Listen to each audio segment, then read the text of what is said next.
Hi and welcome back to Cheyenne Life. This is Debbie here in Cheyenne, Wyoming in the old Victorian mansion. And here we are with the lilies that I had promised to go ahead and show you once they started blooming. And this is the orange and purple. And I'm not sure if the purple will really come across on the video because it has a tendency to distort. But that is the orange and purple lilies. They are beginning to bloom. And I do have a red one that is just about ready to go. And then it looks like I might have another red one or possibly even another orange one that is beginning to bloom here. Just absolutely beautiful. And I'll just continue to show you some more flowers that are opening up, and then we're going to have a look at our brassicas. If you remember, I did go ahead and plant some gladiolus along the fence line here, and you can see that all of those gladiolus have came up, well, what is left of them, after the squirrels got into them and actually chewed up some of the bulbs. I think I have 21 that came up and are left. You can see them all along here, and I have to get in here and weed again because there is encroaching grass. And of course the thistle that constantly grows here in Wyoming. And I think that is the Canadian thistle. But you see all the gladiolus there. And I'm not sure if they will bloom this year. I hope they will, but they may not. And if they don't, it's not a huge deal. I will see them again next year. But that is the gladiolus and the germination that we had on those. And over here in the iris bed, this is the flower bed closest to the front gate.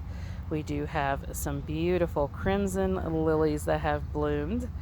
Now there is also some white lilies in here, as well as some more orange and purple lilies, and those are getting ready to bloom, as you can see over in here.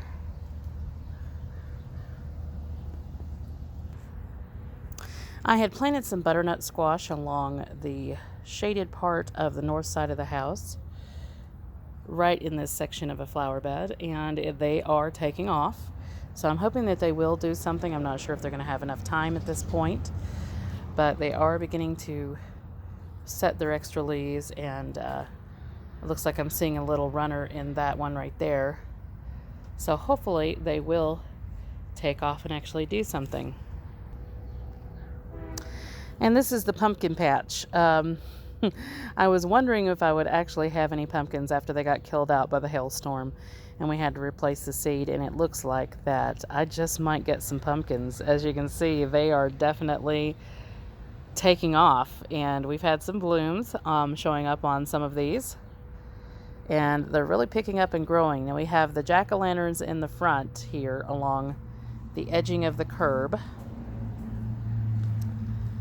And then in the back, we have some dark green zucchini. And I planted those a little later than I did these, so they would not cross-pollinate. And as you can see, they're a lot younger. I'm not sure why that particular plant is doing a lot better than the other two. But, and I think I might have actually planted that one a little bit earlier. I think one looked a little bit more ready than the other two, so I went ahead and planted these later. So these will go ahead and catch up. It'll take a little bit, but those are the 3 dark green zucchini. This is just extra plants that I had to stick somewhere, and I just couldn't kill them. But anyway, these are the jack-o'-lanterns. As you can see, they're just getting enormous, and of course they're going to have runners. And I had jack-o'-lanterns in this area last year, and I had one of the vines that got almost about 70 feet long and had several pumpkins on that one. So look forward to that. And you can use jack-o'-lanterns, by the way, for pumpkin pie. I did last year, and they tasted amazing. So no worries with that. And then also we have the kohlrabi and the kale and the mustard here in this area.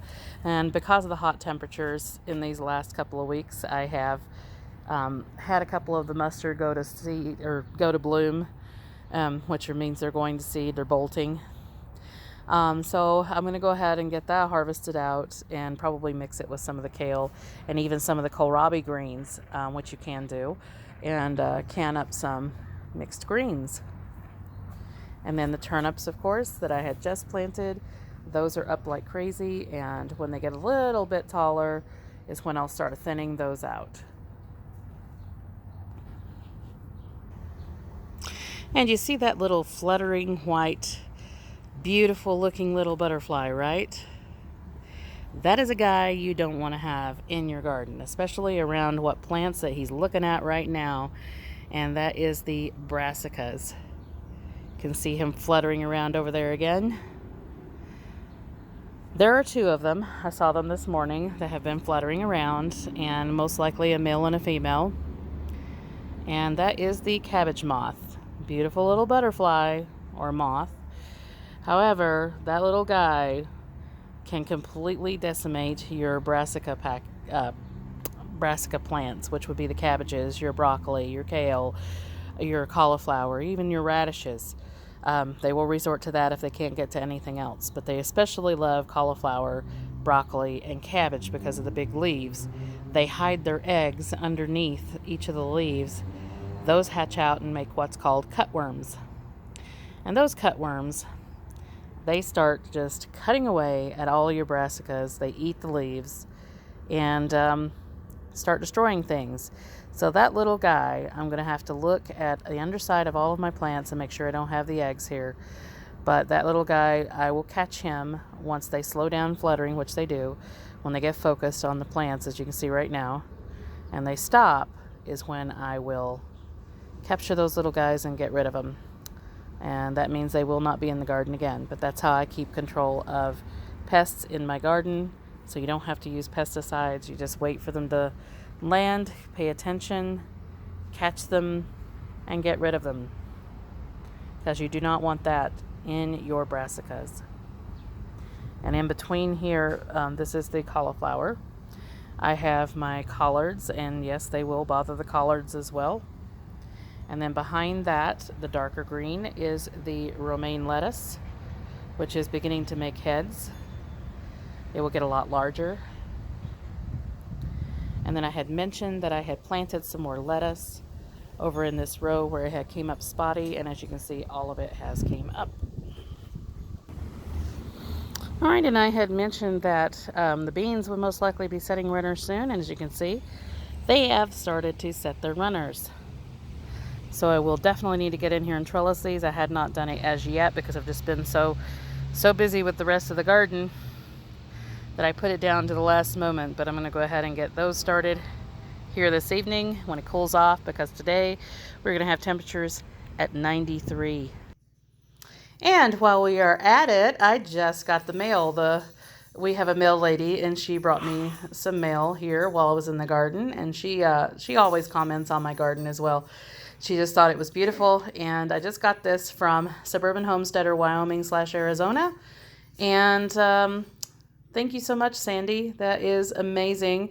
I did get the magnet, the refrigerator magnet, and I won't show her address or anything because she did enclose her addresses and some other information. But you are so welcome, Sandy. I'm glad to help. And I'd thought about a couple times doing something as well on my channel, because I mean, after all, what is it for?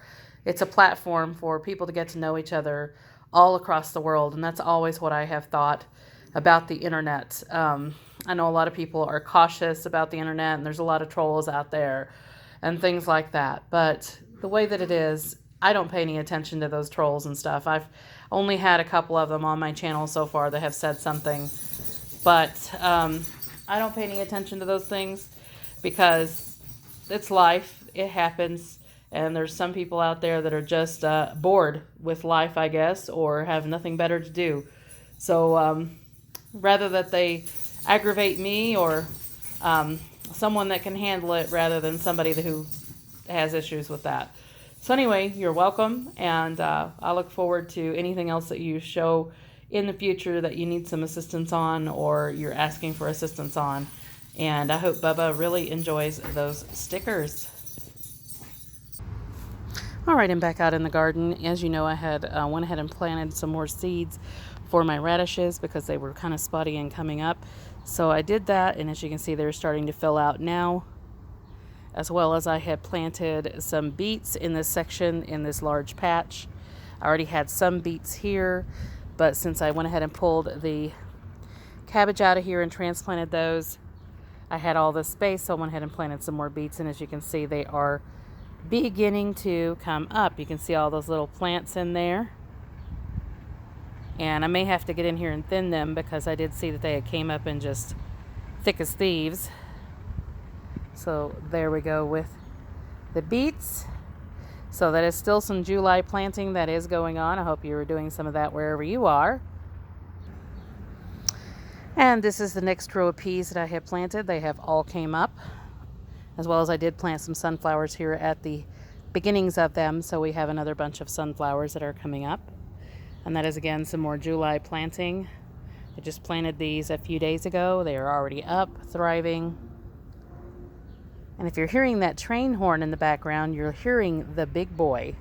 That is the big boy horn.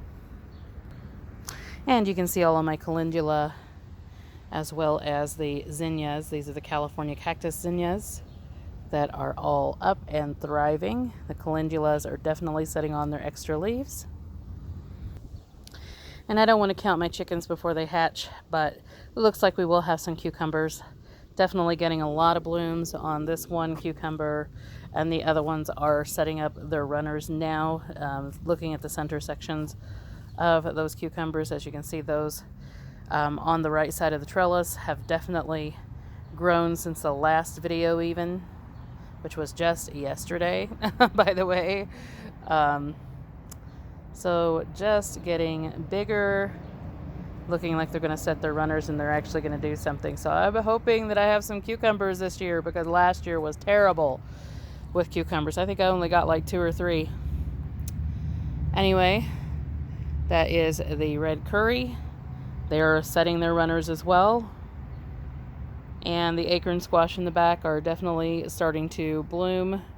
And we are setting tomatoes.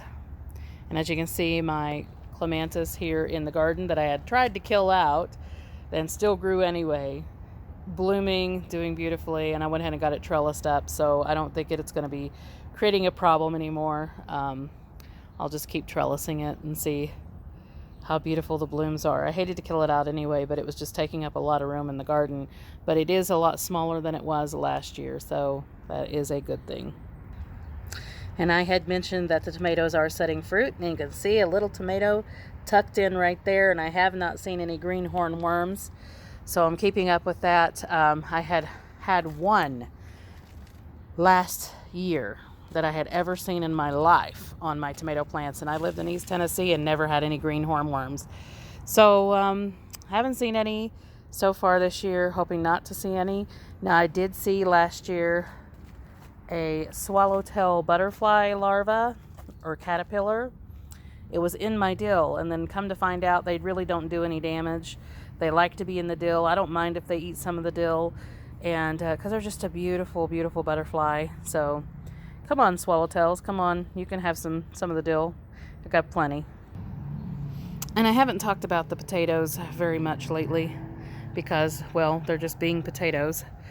Still lots of blooms on the Idahos and lots of blooms on the Kennebec. The red Norland never bloomed.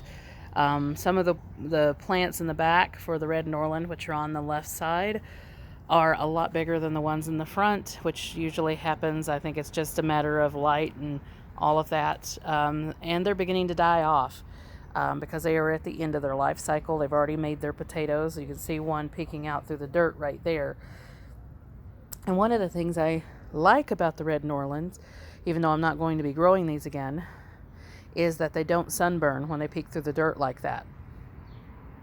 And they are most of the time a nice larger potato, but for some reason they just don't get very large in this soil. The other potatoes, like the Yukon Gold and some of the other gold varieties and the Kennebecs and things like that, have gotten a lot larger. So I'm going to be growing Kennebecs next year, and I like Kennebecs. That's what we grew back east, and I've always had really, really good luck with Kennebec potatoes, and I prefer those. Sorry, but the red ones for us are just kind of more decorative, and we just eat them more as a fresh potato.